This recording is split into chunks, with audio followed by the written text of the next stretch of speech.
미국에 보니까 미국이든 유럽에서 북한 관광을 모집하는 여행사가 꽤 있는 거예요. 그런데 참 남쪽 국적을 제외한, 좀 슬픈 얘기죠. 우리나라인데 남쪽 국적을 제외한 모든 나라 사람들이 자유롭게 여행을 가고 있더라고요. 제가 남쪽의 친구들과 나누는 얘기나 북에 가서 북의 아줌마들이랑 나누는 얘기나 그 어느 하나 다를 게 없더라고요.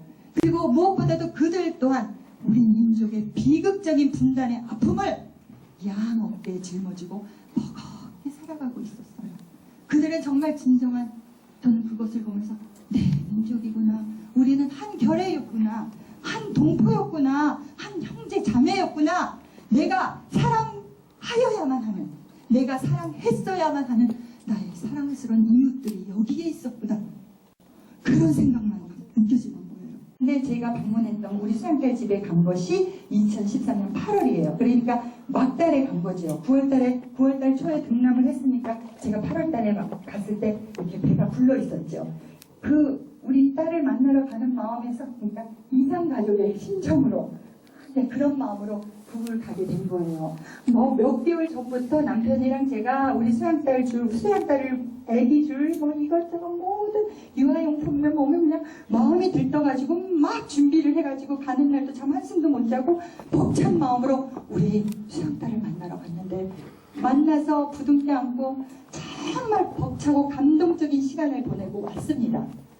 수양딸을 향한 마음도 이럴진데 우리나라에 1000만 이상 가족분들이 계시죠. 그분들이 이제 연세가 많아지셔서 한 분 한 분 세상을 떠나고 계세요. 여러분, 지난번에 이상가족 상봉했죠? 정말 가물에 콩나듯한 이벤트성 만남으로 그 1000만 이상가족 분들, 그분들이 언제나 사랑하는 가족을 다 한 번 만나겠습니까? 세계의 사건이냐, 사랑하는 가족이 만나는 그 장면을 세계에 무슨 사건이 됐느냐 바라보면서, 그래도 만나게 해줬으니까 우리 정부한테 감사해야 돼, 이러고 바라보고 있는 나 자신을 보면서 저는 야만성을 받습니다. 이 세상 어느 천지에 사랑하는 가족들을 갈라놓고 사랑하는 가족과 함께 살아가야 하는 것은요, 하늘이 우리에게 부여해준 천륜이자 권리예요. 그 어느 정부도, 그 어느 제도도 가족들을 갈라놓고 못 보게 하는 그런 정부는, 그런 제도는 있을 수가 없습니다. 그것보다 더 야만한 제도가 어디 있습니까? 우리 이런 거를 감히 한번 제안해보고 싶어요. 우리나라 여행이 자유롭지 않나요? 자유롭게 여행을 하고 다니는 나라죠. 그러니까 먼저 우리나라에서 한번 선언을 해보는 거예요. 자, 북에 이상가족 있는 사람들은 모두 다 자유롭게 가서 만나시오! 선언을 하면, 공을 딱 북에다 던져놓으면 북에서도 거기에 상응하는 어떤 조치를 취할 거라고 저는 확신을 하는데요. 그 이유는 제가 6차례 북녘 땅에서 호텔에 있으면서 무수한 많은 사람들의 이상가족 상봉 장면을 목격합니다. 그들은 누구냐면 해외 동포들이에요. 재미 동포, 스웨덴에서 오신 분, 독일에서 오신 분. 해외 동포들은요, 1년이 한 번이 됐던, 1년에 2번이 됐던, 2년에 한 번이 됐던, 5년에 한 번이 됐던, 오고 싶으면 언제든지 가고 싶으면 북에 가서 북에 두고 온 이상가족들을 다 만납니다. 그저 잠깐 면회소에서 만나고 헤어지는 게 아니라 일주일간, 열흘간 함경도, 자강도 떨어져 있는 친척들이 다 모입니다. 모여서 같이 지난날 얘기하고 맛있는 거 먹고 근교에 관광도 가고, 또 가까이에 살고 있는 친척이 있으면 친척 집에 가기도 하고, 그렇게 자유롭게 만나요. 그들은요, 더 이상 만날 수 있다라는, 나는 언제든지 가서 만날 수 있어 라고 생각하는 그 순간 그들은 더 이상 이상가족이 아닌 거예요. 그래서 저는 그걸 보고 열몇 시간 되는 데서 가서도 만나는데 우리 뽀로로 가면은 만나는 우리 땅에 이상가족을 못 만나게 하는 거, 이거는 말이 안 됩니다. 이런 야만적인 그런 국가는 없습니다. 문화국가가 돼야지요. 제가 우리 수양딸 설경님하고 제가 엄마와 딸 사이가 되어지는 데 있어서는 그 어떤 사상이나 이념이 저에게 찾아올 자리가 없었어요.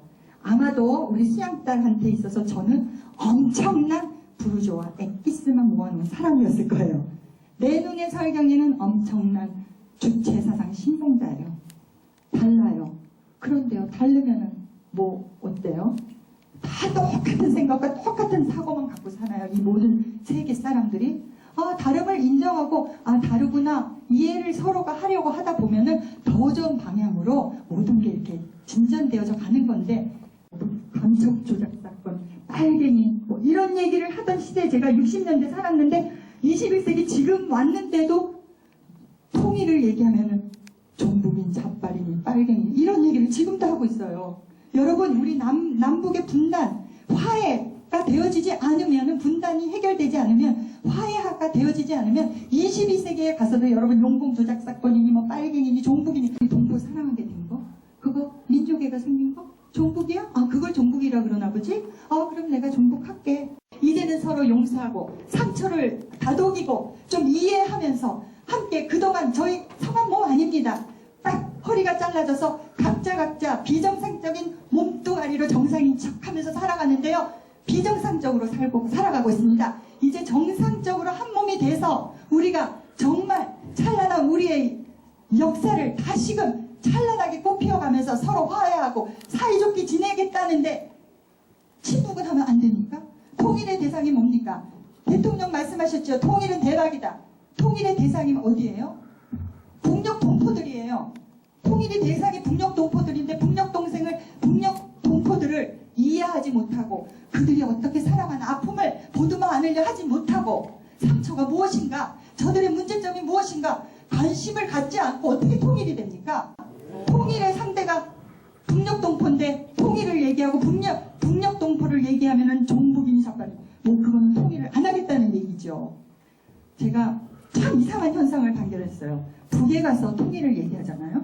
그러면 남녀노소 막론하고요. 도에 지건 시골에 산골에 사는 할아버지 할머니거든요. 아이들이거든요. 다 교육을 받아서 그런지 딱 만나면 저희들 통일해야 됩니다. 우리끼리 우리 민족이 서로 손을 잡고 평화로운 통일을 해야 됩니다. 예전에 6.15 14선언 시대로 돌아가야 됩니다. 김대중 대통령, 노무현 대통령께서 어떻게 하셨습니까? 우리 그때 시대로 가서 우리 정말 평화롭게 손에 손을 잡고 제 입에 대했어요. 그들이 하도 많이 있어서 우리가 통일을 해야 됩니다. 그때는 통일이 되는 줄 알았어요. 그 시절이 꿈만 같아요. 그렇게 얘기를 해요. 통일의 주체가 우리입니다. 제가 남해 와서 제 친구들이나 여러 사람들과 얘기를 하면요. 통일하면은 뭐 종북 잡발 그런 얘기도 하지만 조금 고상하게 좀 의식화가 됐다는 우리 친구들은 통일의 주체는 어딜 것 같아요? 우리가 아니라 주변 4대국이에요. 마음이 있으면 되는 거예요. 그럼 주변 4대국이 어떠니 뭐 이런 거는 할 마음이 진정 없기 때문에 저는 그렇지 않나라는 생각도 해봤습니다. 제가 좀 생각이 부족해서 그런지 모르겠지만요. 그래서 저는요. 통일을 반대하는 사람들한테 그렇게 얘기해요. 통일 반대하는 사람들이 항상 하는 얘기가 있죠. 우리는 너무 달라서 이제는 이질감이 너무 깊게 피어서 한데 통일하기 전에 우리는 동질감을 회복해야 돼. 너무 달라서 이제는 말도 안 통해. 그런 말을 많이 해요. 여러분, 동질감을 회복해야 된다고 얼마 전에 대통령께서 그런 말씀하셨는데요. 동질감 회복 그 저변에는 뭐가 깔려 있습니까? 너무나 이질감이 깊다는 얘기예요. 그런데요, 가서 보니까 동질감 회복할 거 하나도 없어요. 방식이 좀 다르다고 우리의 본질이 변했습니까? 아니죠. 여러분이나 나나 우리도 몇십 년을 외국에서 살았습니다. 서로 다 이렇게 조금씩 다른 생활의 방식이 다른 거 있어요. 저희 남편과 제가 오랜만에 남쪽에 오면은요 바보 같은 생각이 들어요. 뭐가 너무 많이 빨리 변해가지고요 꼭 말 통하는 외국에 온 기분이 들 때가 있어요. 그런 것처럼 그거는 생활의 방식이 조금 다른 거지 우리의 남가국 동포들 사이에 그 어떤 근본 본질은 변함이 하나도 없다는 얘기를 드리고 싶고요. 통일을 함에 있어서 가장 중요한 것은 이질감, 동질감 회복이 아니라 저희들 남가북 동포들 사이에 쌓여있는 분단의 장벽, 38선이 아니라 마음속의 장벽을 허물고 눈에 끼고 있던 색안경을 벗고 편견과 선입견을 내려놓고 그들을 바라보면 그들이 있는 그대로 보입니다. 그것이 통일의 첫 발이에요. 우리 북녘동포들하고 저희는 한 공동체를 이루고 살아감에 있어서 하나도 전혀 부족함이 없는 민족적인 정서를 공유하고 있다는 사실이에요. 어떤 도시가 다 저렇게 총 메고 곡괭이 아니면 산 메고 다 일렬로 서서 걸어다니는 그런 나라를 생각하고 있었어요. 그리고 군인이 많이 있어요. 여자 군인도 많이 있어요. 농촌에서 모내기하는 아줌마, 물을 내고 나오더니 양산을 다 펼쳤어요. 그것도 막 화려한, 막 깜짝깜짝한 금박이 달린 양산을 쓰더라고요. 하얀 저고리에 검정 스커트를 입고 가는 모습에 처음으로 매료됐어요. 자유롭게 백바지에 핀도 여러 개 꽂고 열심히 멋지게 걸어다니는 아가씨들 많이 눈에 띄어요. 아가씨는 쌍꺼풀 수술을 했어요. 그래서 제가 찍었어요. 북녘 땅에도 지금 쌍꺼풀 수술이 유행이 되고 있어요. 그래요.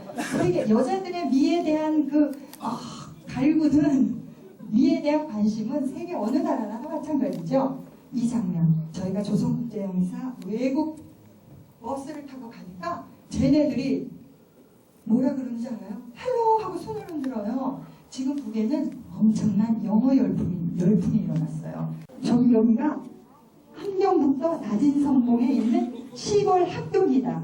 운동장에 아이들이 뭔가를 구경하고 있는데 쪼르륵 앉아있는데 너무 귀여워서 찍었는데 가방을 보세요.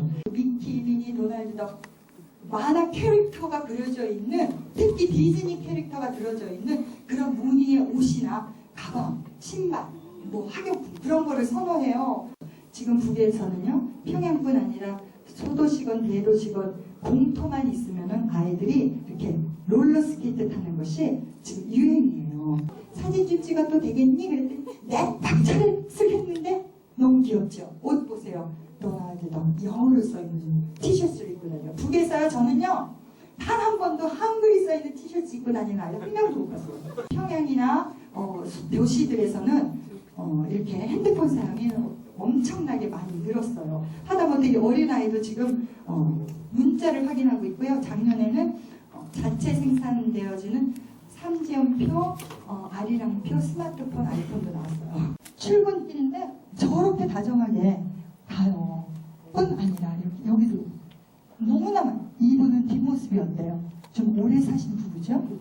5월달에 갔더니 예식장마다 이렇게 분주하게 있었어요. 이때가 언제냐면요, 김정일 위원장 세상 뜨고 6개월 만에 간 거예요. 제가 가기 전에 어떤 얘기를 들었냐면은 김정일 위원장이 세상을 뜨고 3년간은 그 어떤 연회도 하지 말 것이며 그 어떤 결혼식도 하지 말 것이며 3년상을 하는 것처럼 다들 경건하게 지내야 한다라는 얘기를 미국에서 들었어요.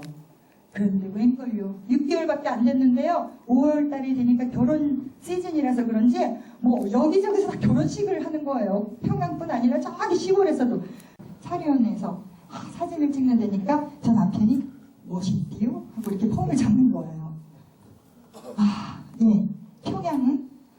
평양도요, 출퇴근 시간은 저렇게 지하철이 이렇게 꽉꽉 차요. 내가 공원에 갔더니 그냥 지내보내지 않는 우리 민족의 그 정서 있죠? 지나가니까 이리 와서 대동강 맥주 한 잔 마시고 가시라요. 대동강 맥주 마시고 가시라요. 그리고 한참 오리고기, 불고기를 많이 먹어요. 오리고기, 불고기 한 잔 드시고 가시라요. 그냥 안 보내요. 금강산에 갔다가 이렇게 내려오는데 아주 다복한 할아버지, 할머니, 그리고 엄마, 아빠, 아이들이 이렇게 모여서 소풍 계기 맛있게 밥을 먹고 놀고 있더라고요. 아이들이 예뻐서 아이들과 사진을 찍은 장면인데요. 제가 처음으로 저때 남북에 사랑하는 아이들아, 너희들 절대 총소리를 겨루지 말고 사랑의 눈빛만을 나누면서 행복의 노래만을 부르면서 제발 살아가거라. 그런 마음이 막 일어났던 그런 순간입니다. 사진기를 갖다 대면 저렇게 방긋 웃어줬어요. 그리고 가까이 나가면 우리 애기 한번 하나 보실래요? 하고 다정하게 맞아주는 우리 동포들이었어요. 낮은 선봉, 함경북도 낮은 선봉에 저희가 여행을 갔을 때 찍은 사진인데요. 요 가운데 서 계신 분이 포병 군관 출신의 아저씨인데요. 저희 운전을 해주셨어요. 낮은 선봉 관광 갔을 때 운전을 해주셨는데 제 남편과 우리 가운데 서 계시는 이렇게 선량하게 생기신 이 아저씨하고 둘이 같은 비슷한 나이에다가 비슷한 시기에 군대를 갔다 왔어요. 그러니까 남자들 시간 나면 앉아서 군대 얘기하죠. 비는 시간에 국군과 인민군이 서로 마주 앉아서 내가 더 힘들었어? 아니야요, 내가 더 힘들었어. 막 이러면서 서로요, 내가 힘들었다는 둥, 네가 너 그거는 뭐 아무것도 될 거 아니야. 내가 부산에서 군대 생활했을 때 말이지, 뭐 훈련 얘기 그 말도 마십시오. 제가 백두산에서 추운 겨울에 막 이러면서 서로 훈련 받은 얘기를 국군과 인민군이 밥을 세고 얘기하면서 울고 눈물 들이렸다가 막 우스워서 배꼽을 잡고 웃으면서 얘기를 나눴습니다. 여러분, 이것이 인민군과 국군의 모습입니까? 적과 적의 모습입니까? 저 또한 어떻게 저렇게 금방 마음이 통하고 서로 정을 나누게 됩니까? 거기 길주명천 시골에도 이 아줌마들이, 아낙네들이 저렇게 머리를 똑같이 단정하게 빗고 갑니다. 저는 머리가 똑같을 수밖에 없어요. 저 머리가 제일 선호하는 머리예요, 부인들이. 그래서 미장원에 가면은 이렇게 한 3종류의 머리 모양이 있습니다. 요즘은 한 종류 더 생겼어요. 커트 머리가 유명해요. 그리고 요즘 와서 보니까 쓰레기통이 있더라고요. 시골에도 예전에는 못 봤는데, 예, 보십시오. 가장 그래도 괜찮은 편이에요. 저 트럭이 그나마. 자, 몇십 년 전에 폐차하고도 남은직한 트럭이 중요한 트랜스포테이션 교통 수단 중에 또 하나죠. 그 타고 가는데 저희가 손을 흔드니까 따뜻하게 활짝 웃으면서 손을 흔들어 주셨습니다. 젊은 그 기업서 아가씨들이 가족들과 함께 나와가지고 해수욕을 즐기는 거예요. 젊은 아가씨들 얼마나 멋을 잔뜩 내고 예쁩니까? 우리의 젊은 아가씨들의 모습이죠. 김일성 대학 교원들 아파트예요. 그래서 위에를 책을 펼쳐놓은 모양으로 이렇게 건물을 건축했다고 했어요. 예, 평양의 아파트들 모습입니다. 차들이 엄청 많아졌어요. 택시도 많아졌고요. 차의 종류도 미국 차부터 해서 유럽 차, 각양각색의 차들이 많은데, 그래도 뭐니 해도 그 자체 생산하는 평화 자동차에서 나오는 자동차들인데요. 자동차의 이름은 주로 삼천리, 뻐꾸기, 중망, 빗바람. 지금 평양의 모습입니다. 예, 평양의 모습이에요. 이 아파트는 예술인들을 위한 아파트고요. 예, 거리의 모습이에요. 거리가 한산하죠? 그럴 수밖에 없어요. 다들 일하러 갔어요. 네, 이분은 미국 시애틀에 계시는 목사님이신데요. 2년 만에 오셨대요. 그래서 예, 누이하고 또 뭐 우리 가족들은, 친지들은 2년 만이 아니라 뭐 2달 만에 만나도 반갑고 매일 봐도 반가운 게 친척 아닙니까? 예, 우리 형제자매 아니에요? 가족이지요. 예, 2년 만에 지금 동생도 만나고 누이도 만나고 조카도 만나러 오신 모습입니다. 이 모습을 보면서 저는 정말 흐뭇했어요. 행복해 보였고요. 저도 웃음이 막 입에서 떠나질 않았어요. 제비동포 아줌마 북한에 가다, 또 북한에 가다, 뭐 이런 제목으로 최근에 그 인터넷 매체에 올린 걸, 제가 궁금한 거는 선생님의 경력 때문에 사실은 그 관심 있게 사진 더 봤거든요.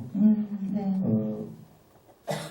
운동부 출신도 아니시고, 이른바 좀 표현하기 좀 뭐하지만 보수 꼴통맹이 집안에서 그렇게 나와서 잘하셨고, 또 그렇게 해서 미국에서 생활하셨고, 그리고 스스로도 정치 소재는 이야기하는 걸 굉장히 싫어하셨다. 네. 그런 분이 또 다른 목적이 아니잖아요. 어떤 정치적 계기 때문에 가신 것도 아니고 순수하게 관광 목적으로 가셨던 그런 분이 미국에서 건너오시면서 비행기값 비싸잖아요. 근데 이렇게까지 와서 강의를 하실 정도로 그 마음의 변화가 어디서부터 생겼는지, 물론 책에도 설명이 되어 있지만 다시 한번 좀 듣고 싶고요. 저는 반대로 생각을 해봤어요. 남쪽에 사는 사람으로서 온갖 협잡꾼들, 사기꾼들 많지 않습니까? 남쪽 사회에. 그런 사람들하고 교류하고 살면 북쪽 사람들이 피해보진 않을까? 저는 그런 걱정도 사실 합니다. 네. 그런 견지에서는 어떻게 좀 생각하시는지. 네. 비싼 값을 내서 와서 강연을 하는 거는 다른 거 아닙니다. 저와 같은 마음을 예전에 저와 같은 마음을 갖고 살았던 분들이 단 한 명이라도 제가 가서 변해진 왜냐하면 제가 변해져서 그들에게 대한 마음이나 제가 앞으로의 마음가짐들이 너무나 제 인생에 있어서 큰 값진 저는 제가 변화라고 생각해요. 어떻게 표현하자면 정말 변화요. 새 사람이 된 그런 상황이 되어졌는데요. 그런 것을 나누고 싶었어요. 그리고 그렇게 저와 같이 이기적이고 미련한 그런 삶을 좀 살지 말고 함께 더불어 사는 것이 얼마나 서로에게 축복된 삶인 건지. 그래서 제가 책의 제목으로 얘기를 했죠. 내 생에 가장 부제예요. 내 생에 가장 아름답고도 슬픈 여행이 가장 아름다운 여행을 좋아하는데 가장 아름답고도 그렇지만 가장 슬픈 여행이 된 것을 여러분들한테 정말 조금이라도 내가 직접적으로 내 입을 통해서 전해주고 싶어서 제가 이렇게 와서 얘기를 하는 거예요. 가장 아름다운 여행이라는 것은 제가 정말 이제 그 여행을 통해서 정말 진정한 우리 민족애와 우리 평화적인 조국의 통일을 영원하게 됐다는 거. 나의 그냥 정말 이기적이고 어리석은 삶을 반성하는 그런 계기가 됐다는 거. 그런 거 정말 얼마나 아름다운 여행입니까? 그런데 그렇게 여행 중에서 우리가 함께 사랑을 나누면서 보듬어 안고 살아가야 될 형제끼리 이렇게 손뿌리를 겨누고 있는 이 분단의 현실이 정말 너무 비극적이더라고요. 그래서 제가 북에 가서 이 정말 우리 동포들을 향하는 마음이 애증에서 애정으로 바뀌면 바뀔수록 우리 민족의 분단이 너무나 가슴이 아프고 이 상황이 정말 받아들여지지가 않는 정도로 슬퍼서 내 생에 가장 아름답고도 슬픈 여행이라고 했는데요. 그것을 여러분들과 그냥 나누고 싶은 순수한 마음이에요. 왜냐하면 제가 변해서 정말 저는 기쁨으로 하나도 힘들지 않게 여러분들한테 우리 북녘동포들의 얘기를 이렇게 나눠줄 수 있는 거거든요. 이 기쁨으로. 그렇기 때문에 뭐 비일비싹 하나 나눌 것 같고요. 기쁘게 하고 있고요. 순박함이 같이 우리가 했을 때 어떻게 되어지지 않을까. 그거 우려하는 점이 있기는 있어요. 그렇기 때문에 우리가 통일이 되기 전까지 통일이라는 거 저는요 저 같은 사람은 평범한 사람은 마음속을 벌써 통일된 조국에서 살아요. 나같이 평범한 사람은 그냥 가고 싶을 때 가서 보고 싶은 사람들 만나고 오면 그게 통일이에요. 예전처럼 민간 차원의 교류, 경제교류가 됐든 예술교류가 됐든 체육교류가 돼서 왔다 갔다 하면요 오히려 금방 한 형제자매고 한 동포기 때문에 금방 서로에 대한 마음을 열게 되고 서로에 대한 사랑이 회복이 되게 돼요. 그렇게 되어진 다음에 우리가 지금 우려하는 갑자기 이렇게 터졌을 경우에 분명히 문제 있어요. 가서 우리 북녘동포들 정말 순박한데 우리 남편하고 제가 아까도 말씀드렸죠. 남해 오면 어떤 의미에서는 말통하는 외국에 온 것 것처럼 생각할 때가 많아요. 북에 가면은요 편안해요. 왜냐하면 우리가 떠났던 시절의 그 정서와 그 마음을 그대로 아직도 간직하고 있기 때문이죠. 그렇기 때문에 서로를 알아가는 그런 교류가 좀 많이 이렇게 되어지면서 서서히 통일이 갑자기 시작 통일 그래가지고 그게 아니라 그 통일의 첫 단계는 서로 교류하면서 서로 마음을 알아가는 사랑을 회복하는 그런 거를 통해서 그런 우려하는 것들을 조금씩 해결해 나가야 되지 않을까라는 생각을 하고 있고요. 그리고 이제 우리 남편이 얘기를 해줄 거예요. 왜냐하면 그 질문은 남편이 했어요. 천안함에 관한 얘기는 이 사람이 제가 이 현재 시인대로 제가 이제 술 먹다가 북한 주민이랑 이제 논쟁을 벌이다가 나온 얘기였어요. 근데 방황자씨 사건도 자기들은 거기 군사 지역이라서 나갈 수도 없는데 어떻게 그 사람이 나온지 모르겠다. 그러면서 자기한테 그래서 좀 군대 생활 안 해가지고 그 어떤 지역인데 거기 뭐 무조건 사살인데 뭐 이런 얘기하면서 어쨌든 그 살인이란 말이 인간적인 살인이라고 하는 거 같아요. 인간적인 시선을 있으면 합니다. 또 양평도도 그들은 그냥 자기네 바다라고 생각하는 거예요. 거의 다. 우리 바다에도 대놓고 포 쏘는데 하지 마라 자꾸 통보했는데 계속 하니까 어떡하냐. 그래서 그랬지만 민간인들이 희생을 가져왔으니까 위반이다. 그래서 그 두 개는 해결될 것 같더라고요. 서로 미안하다고 그러고 그때 천안함 얘기 나오니까 이제 화를 냈더라고요. 안 한 거를 어떻게 했다 그러냐고. 그리고 당신네들은 그 기본적인 지식도 없냐고. 배가 어에 맞아서 터지면 어떻게 되는지 아냐고. 그렇게 무 자르듯이 떡 잘라주는 거지 아냐고. 그러면서 이제 어이없어 해요. 저도 모르죠. 그거는 천안함에 관해서는 사실 솔직히 우리 정부가 발표한 대로 우리는 믿을 수밖에 없는 거 아니에요. 5.16.15 대외위원회 초대 많이 받아요. 초청 많이 받고 그래서 강연도 하고 그러거든요. 어떤 것도 어떻게 6.15 모임이나 이런 게 않고요. 지금 저희는 그렇게 생각해요. 남과 북이 지금 경제에 대해서 꽉 막혀 있잖아요. 그렇죠? 그 뭐 조금만 저거 보안법으로 걸리고 뭐 하는데 저는 저희가 지금 하고 있는 일이 국가보안법에 걸리고 아무리 우리가 외국인이라도 이 국내법을 지켜야죠. 잘 모르겠어요. 그래서요, 저희가 할 수 있는 일은 뭐냐면 지금 이렇게 꽉 막혀 있을 때 해외 동포는 여행이 자유롭잖아요. 그래도요. 그러니까 북에 가서는 남쪽에 여러분들 얘기 우리 하고 있는 거 있죠? 똑같이 해요. 그리고 마음의 장벽이 하나도 없어요.